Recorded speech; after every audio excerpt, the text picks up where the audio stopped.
Hello and welcome back to the History of the Mongols. I'm your host Kyle. We begin this episode with a fascinating letter attributed to Genghis Khan, dating from 1219. Although Genghis himself was likely not literate, it is widely believed that he dictated its contents. Remarkably, rather than addressing a fellow ruler, this communication was sent to a Taoist sage named Qiu Chuji. In the letter, Genghis emphasizes his disciplined lifestyle, military achievements, and dedication to the nomadic traditions. He expresses a deep desire for spiritual guidance, and specifically requests Qiu Chuji's insights on achieving eternal life. Accepting this invitation, Qiu Chuji embarked on a challenging journey across northern China, through the vast Mongolian steppes and into Central Asia, finally meeting Genghis Khan in the region corresponding to modern-day Afghanistan. This episode delves into this intriguing and lesser-known facet of Genghis Khan's life, an encounter centered not on warfare, but philosophical and religious dialogue, providing rare glimpses into the conqueror's personal motivations and beliefs. To fully appreciate this event, we must examine the religious landscape of 13th century China, dominated primarily by Buddhism, Confucianism, and Taoism. Each belief system profoundly influenced various aspects of Chinese society, governance, and intellectual traditions.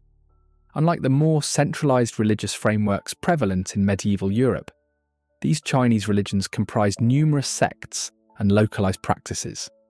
The Quanzhen school of Taoism, which is our primary focus here, emerged in the 12th century.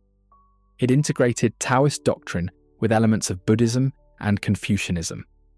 Founded by Wang Zhi, often depicted as unconventional rather than traditionally saintly, Quanzhen emphasized internal alchemy and practices believed to foster extraordinary longevity, such as meditation, rigorous physical discipline, and celibacy. In 1188, prominent Quanzhen figures, including Qiu Chuji, were invited to the Jin capital of Zhongdu to advise the ailing emperor Shizong. Although the emperor passed away shortly afterward, and Wang Zhi himself did not live particularly long, the Quanzhen school's association with life extension practices remained strong and continued to gain popularity. Qiu Chuji, a prominent early disciple of Wang Zhi, rose to prominence within the Quanzhen tradition, eventually earning the revered title Master Changchun, or Eternal Spring. Following Emperor Shizong's death, Qiu settled in the Shandong Peninsula, where he and fellow Quanzhen adherents significantly expanded their influence. By the early 1200s, the sect had achieved widespread recognition and influence within the Jin Empire. However, as the Mongol invasions commenced in 1211, causing turmoil and instability throughout northern China, Qiu Chuji found himself courted by multiple political entities, including the Jin court and the rival Song dynasty, each seeking his spiritual endorsement. Qiu tactfully declined these overtures, opting to remain politically neutral. It is plausible that Qiu Chuji was astonished by receiving an invitation from Genghis Khan himself in 1219. The connection between Qiu and the Mongol ruler can be traced to Liu Zhonglu, also known as Liu Wen. Liu was originally a subject of the Jin Empire who defected to the Mongols, becoming Genghis Khan's trusted physician due to his expertise in herbal medicine, archery, and weaponry, notably the creation of whistling arrows. Liu Wen, valued within Genghis Khan's increasingly diverse and cosmopolitan court, was responsible for informing the Khan of Qiu Chuji's reputedly extraordinary longevity, reportedly over 300 years old. Liu recommended the sage to Genghis, suggesting that Qiu Chuji might hold the secret to prolonging the life of the great Khan himself. The meeting was facilitated by another influential figure, a Khitan scholar named Yelu Chucai. Yelu Chucai deserves attention as one of the most prominent non-Mongol administrators within the early Mongol Empire, although his greatest contributions would come under the later rule of Ogedei. The Khitans, as you may recall, were closely related to the Mongols and once ruled northern China through the Liao dynasty from the 10th to the early 12th century. Before their defeat by the Jurchen-led Jin dynasty, Yelu Chucai a distant relative of the Liao ruling family, was the son of a prominent official who served Emperor Shizong of Jin. Raised and educated within the sophisticated traditions of Chinese bureaucracy, Yelu Chucai appeared destined for a distinguished career within the Jin administration, until the Mongol invasion dramatically changed his trajectory. Yelu Chucai witnessed firsthand the catastrophic siege of his hometown, Zhongdu, by the Mongols in 1215. The intense violence and human suffering profoundly traumatized him, causing him to retreat into a 3-year period of deep Buddhist study and contemplation. This period of spiritual reflection significantly shaped his worldview, instilling in him a profound determination to mitigate suffering wherever possible. In 1218, Yelu Chucai was summoned to Mongolia as part of Genghis Khan's broader efforts to recruit capable administrators for his expanding empire. His Khitan heritage, coupled with his sophisticated education and administrative expertise, made him particularly valuable to the Mongols. In April 1218, Yelu Chucai met Genghis Khan, who was immediately impressed by his imposing physical presence, tall, deep-voiced and notably long-bearded, earning him the Mongol nickname Urtu Sakal, meaning long beard. Upon meeting Yelu Chucai, Genghis remarked, "Liao and Jin have been enemies for generations. I have taken revenge for you." Yelu Chucai, however, replied with notable integrity, "My father and grandfather both served Jin respectfully. How can I, as a subject and son, be insincere enough to consider my sovereign and father as enemies?" Genghis, known to deeply value loyalty, respected this honest response and welcomed Yelu Chucai into his inner circle. Yelu Chucai subsequently took on multiple roles, including astrologer, advisor, and court scribe. When Genghis Khan became interested in the Taoist sage Qiu Chuji, following the advice of his physician Liu Zhonglu, Yelu Chucai supported this initiative, believing the sage might help temper Genghis Khan's aggressive tendencies. It is likely that Yelu Chucai himself drafted the correspondence to Qiu Chuji, although he would later come to regret initiating the relationship. Genghis Khan's interest in Qiu Chuji and the pursuit of immortality raises important questions about the ruler's intentions. While it remains uncertain whether Genghis genuinely sought eternal life, his motives were likely multifaceted. Aside from personal interest, Genghis was astute enough to recognize the strategic advantages of aligning with a prominent religious leader like Qiu Chuji. Securing Qiu Chuji's support could help legitimize Mongol rule among the extensive Quanzhen Taoist followers, consolidating authority and reducing potential resistance. The presence of influential spiritual leaders within conquered territories was often utilized by the Mongols as a mechanism to reinforce their political dominance. This broader strategic context was undoubtedly clear to Qiu Chuji when Liu Zhonglu delivered Genghis Khan's message, accompanied by 20 armed Mongol soldiers, in late 1219. Refusal was effectively impossible, and Qiu Chuji may have seen this summons as an opportunity to secure Quanzhen's position and avoid potential Mongol reprisal. Consequently, Qiu Chuji, accompanied by several disciples and escorted by Liu Zhonglu and his soldiers, began their journey in early 1220 through war-ravaged northern China. We are fortunate to have a detailed record of Qiu Chuji's journey, documented by one of his disciples. This invaluable account has been translated into English by scholars Emil Bretschneider in his medieval researches from Eastern Asiatic sources and Arthur Whaley in his Travels of an Alchemist, both accessible online.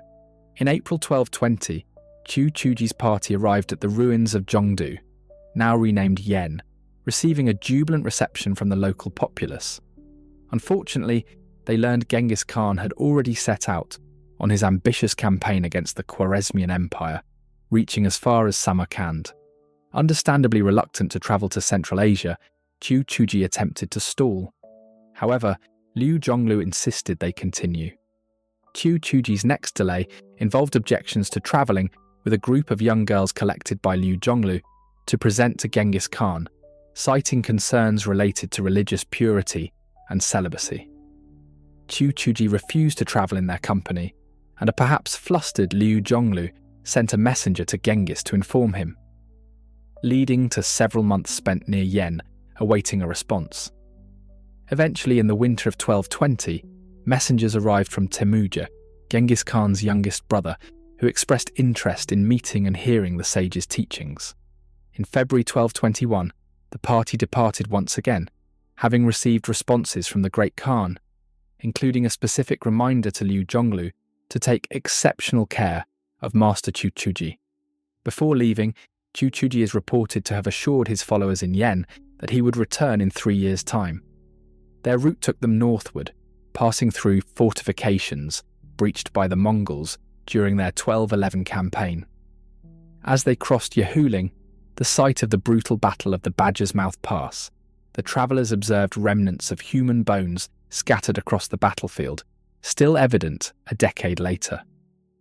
By April or May, they arrived at the encampment of Temujin, Genghis Khan's youngest brother, located in northeastern Mongolia. Temujin, intrigued by the idea of prolonging life, inquired about Taoist secrets for longevity. Qiu Chuji diplomatically indicated it was improper for Temujin to receive these teachings before his elder brother. Understanding the implication, Temujin generously supplied the travellers with oxen and carts, expediting their journey to meet Genghis Khan. This journey has attracted scholarly interest for its unique perspective on early imperial Mongolia. The party travelled through historically significant areas such as the Orkhon Valley and visited key encampment cities, including Chucai Balasgun, named after Chucai, an influential Mongol minister assigned to facilitate their travel. Throughout their route, they encountered diverse figures, including Jurchen and Tangut princesses who had married into Mongol nobility, and Chinese craftsmen and officials relocated westward to support the Mongol military. Although detailed accounts of their challenging travels, such as navigating treacherous mountain paths with ropes to transport carts, are fascinating, yet time constraints limit our exploration here. Perhaps a bonus episode in the future if enough people are interested. Their journey encompassed important settlements like Beshbalik, Al-Malik, Urumqi, and the former Karakitai capital of Balasagun. In December 1221, they finally reached Samarkand, where Qiu Chuji stayed in the former palace of the defeated Khwarezm Shah. It is likely at this time that he met Yelu Chucai, engaging in philosophical and religious discussions. Qiu Chuji's disciple noted the master's particular enjoyment of Samarkand, praising its gardens as superior even to those in China. He observed that, although the city had been significantly depopulated, it was gradually being revitalized by new inhabitants, including Chinese, Khitans, Turks, and Tanguts, who had accompanied the Mongol forces. The group remained comfortably settled in Samarkand until April 1222, when a Tangut messenger delivered Genghis Khan's urgent invitation. "Sainted man, thou hast arrived from the country where the sun rises. Thou hast met great difficulties in crossing mountains and valleys. Indeed, thou hast taken great pains. I am now about to return, but I wait impatiently for thine explanation to me of the doctrine of the Tao. Do not delay meeting me." At this time, Genghis Khan was gradually moving north after his victory over Khwarezmian Prince Jalal al-Din Mingburnu in November 1221. Qiu Chuji eventually met Genghis south of the Amu Darya River in modern-day Afghanistan on May 22, 1222. The Khan warmly received him, appreciating the extraordinary effort made by the elderly sage. After a brief meal, Genghis directly asked, "Sainted man, you have come from a great distance. Have you a medicine of immortality?" Qiu Chuji candidly replied, "There are means for preserving life, but no medicines for immortality." Surprisingly, Genghis Khan publicly praised Qiu Chuji's honesty, respecting the courage required to travel such a great distance, only to deny the world conqueror's request. Still intrigued, Genghis arranged accommodations for Qiu Chuji next to his own, intending to discuss further as they travelled into the cooler regions of the Hindu Kush to escape the summer heat. However, regional rebellions required the Khan's attention elsewhere, prompting Qiu Chuji to request permission to return temporarily to Samarkand. Genghis agreed reluctantly, assigning him an escort of 1,000 soldiers. During the Khan's absence dealing with local insurgencies, Qiu Chuji enjoyed relative comfort in Samarkand, residing again in Shah Muhammad's palace. By late August, Genghis Khan, having quelled regional unrest, summoned Qiu Chuji once more. An eerie anecdote from their reunion journey describes Qiu Chuji passing the devastated city of Balkh, with only dogs barking among its ruins. Upon their meeting, Genghis treated Qiu Chuji with considerable respect. Introduced formally by the minister Chucai, Qiu Chuji was notably exempt from customary bows or kneeling before the Khan. He politely declined the traditional Mongol beverage of fermented mare's milk, preferring solitude. Despite repeated invitations to dine with Genghis, Qiu Chuji consistently declined, emphasizing his desire for quiet contemplation. The master told Genghis to keep his soldiers distant, for the noise annoyed him, to which the Khan surprisingly agreed to. As the army relocated northward near Samarkand during winter, Qiu Chuji again took residence in Shah Muhammad's palace. Throughout this period, Qiu Chuji engaged in multiple discussions with Genghis Khan, assisted by Minister Chucai, Liu Zhonglu, and the Khitan governor Yelu Ahai as translator. Although specific details of their philosophical exchanges remain scarce, it is known Qiu Chuji advocated for mercy towards the Chinese population, establishing a buffer state in northern China and reducing taxes for 3 years. In January 1223, as the Mongol army prepared to move eastward, Qiu Chuji became increasingly frustrated by the slow progress and requested to depart independently to his native Shandong. Genghis attempted to persuade him to remain, suggesting his sons would benefit from learning Taoist doctrine and expressing his own interest in further discussion. Qiu Chuji, however, firmly responded that he had already shared all his knowledge with the Khan. Later that month, while hunting wild boar, Genghis Khan was thrown from his horse. The boar notably did not charge or injure the Khan, avoiding a fate reminiscent of Game of Thrones' Robert Baratheon. Upon hearing this incident, Qiu Chuji interpreted it as a divine warning, advising the Khan to abandon hunting due to his advancing age. Genghis Khan reluctantly ceased this favoured pastime, which would only last for 2 months before going again. Similarly, Qiu Chuji's counsel to abstain from sexual relations to extend his lifespan was, of course, also disregarded. Persistent requests from Qiu Chuji eventually convinced the Khan to permit his departure, and they separated in April 1223. The master declined Genghis Khan's offered gifts, except for one significant edict. Taoists were granted exemption from taxation and corvée labour.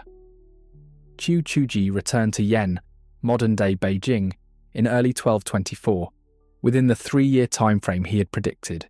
He lived there until his death in August 1227, coincidentally the same month Genghis Khan passed away. Although the taxation exemption was notable, one part of the original edict also stipulated that no additional Taoists could be ordained. This edict was shortly followed by another decree elevating Qiu Chuji to the leadership position over both Taoists and Buddhists throughout China. The implications were significant, though it is uncertain how directly Qiu Chuji influenced subsequent events, as he fell seriously ill shortly after returning to Yen, and the Khan's edicts may have been exploited by ambitious disciples. The immediate consequence was that thousands of people flocked to Quanzhen temples to evade Mongol taxation and forced labour, potentially saving numerous lives and rapidly elevating Quanzhen Taoism to prominence across northern China. Scholar Yuan Haowen later estimated that by the late 13th century, approximately 20% of northern Chinese were adherents. Even today, Quanzhen remains one of China's major Taoist traditions. However, the elevation of Taoism above Buddhism in Genghis Khan's edict also led to negative consequences, providing justification for the seizure of Buddhist temples, destruction of Buddhist artifacts and texts, and the forced conversion of Buddhist monks and nuns. When the Buddhist official Yelu Chucai, returned to Yen in 1228, he was outraged by the state of affairs. The Quanzhen had extensively leveraged their privileges, exacerbating Yelu Chucai's already negative opinion of Qiu Chuji. Initially cordial, Yelu Chucai had quickly come to regard Qiu Chuji as ignorant of Buddhism and an opportunist exploiting the Khan's generosity.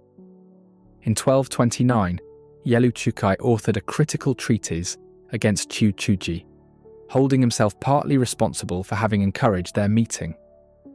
He further accused Qiu Chuji of complicity in the destruction and seizure of Buddhist properties, and it is in Chucai's account we are told that Qiu Chuji died on the toilet, but his followers covered this up and said he died while at prayer.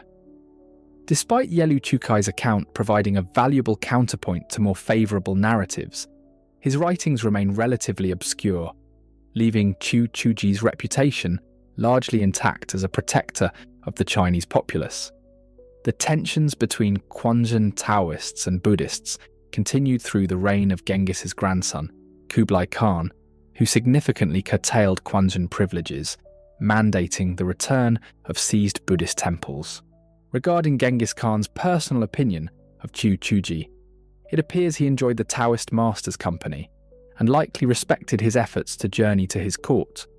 Any disappointment over Qiu Chuji's failure to deliver an elixir of immortality was not publicly evident. However, since the primary account of their interactions comes from Qiu Chuji's disciple, it is important to acknowledge the inherent bias intended to portray the relationship favourably, thereby securing Quanzhen's advantageous position granted by the Khan. The relationship between Genghis Khan and Qiu Chuji is famously illustrated by a letter the Khan sent shortly after their final encounter in 1223.